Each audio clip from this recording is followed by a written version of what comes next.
ଆଜି ହେଉଛି ପବିତ୍ର ପଣା ସଂକ୍ରାନ୍ତି ଓ ମହାବିଷୁବ ସଂକ୍ରାନ୍ତି। ଗ୍ରାମଠୁ ସହର ପର୍ଯ୍ୟନ୍ତ ଆନନ୍ଦ ଉଲ୍ଲାସରେ ପାଳିତ ହେଉଛି। ରାଜ୍ୟର କୋଣ ଅନୁକୋଣରେ ଏହି ପର୍ବ ଦେଖିବାକୁ ମିଳୁଛି। ସେହିଭଳି ବ୍ରହ୍ମପୁରର ହିଲପାଟଣା ଏବଂ ରାମଲିଙ୍ଗମ ପାର୍କ ଏବଂ ବ୍ରହ୍ମପୁରର ବିଭିନ୍ନ ସ୍ଥାନରେ ଏହି ପର୍ବ ପାଳନ କରାଯାଉଛି। ଆଜି ସହରର ସମସ୍ତ ମନ୍ଦିର ଓ ସାହିରେ ମଧ୍ୟ ପଣା ପାଣି ବଣ୍ଟନ କରାଯାଉଛି। ସେହିଭଳି ହିଲପାଟଣାଠାରେ ଥିବା ହନୁମାନ ମନ୍ଦିରରେ ହନୁମାନ ଚାଳିଶା ପଠନ କରାଯାଉଛି। ଏଠାରେ ଭକ୍ତଙ୍କ ଭିଡ଼ ଲାଗି ରହିଥିବା ସହିତ ଶାନ୍ତି ଶୃଙ୍ଖଳା ସହିତ ଭକ୍ତମାନେ ମନ୍ଦିର ଦର୍ଶନ କରୁଛନ୍ତି। ହନୁମାନ ଜୟନ୍ତୀ ଓ ପଣା ସଂକ୍ରାନ୍ତିରେ ଗାଁ ଗହଳି ଉତ୍ସବ ମୁଖର ହୋଇପଡ଼ିଛି। ପଣା ବଣ୍ଟନ ସହ ଚାଲିଛି ହନୁମାନଙ୍କ ପୂଜା ଅର୍ଚ୍ଚନା। ଏହାରି ଭିତରେ ଗଞ୍ଜାମର ମେରୁଦଣ୍ଡ ଯାତ୍ରା ପାଇଁ ଗଞ୍ଜାମରେ ଏକ ଆଧ୍ୟାତ୍ମିକ ପରିବେଶ ସୃଷ୍ଟି ହୋଇଥିବା ଦେଖିବାକୁ ମିଳିଛି।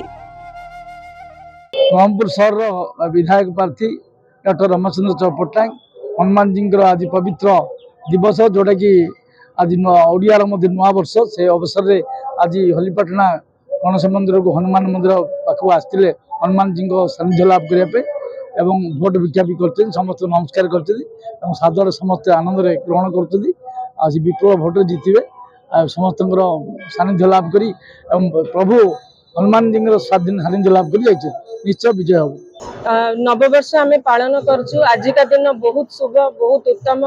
आज हनुमान जयंती आज ओडिया महाविषुव संक्रांति उपलक्षे मु सबु जनता को शुभेच्छा जनाऊँगी।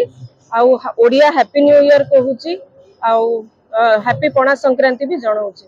नमस्कार।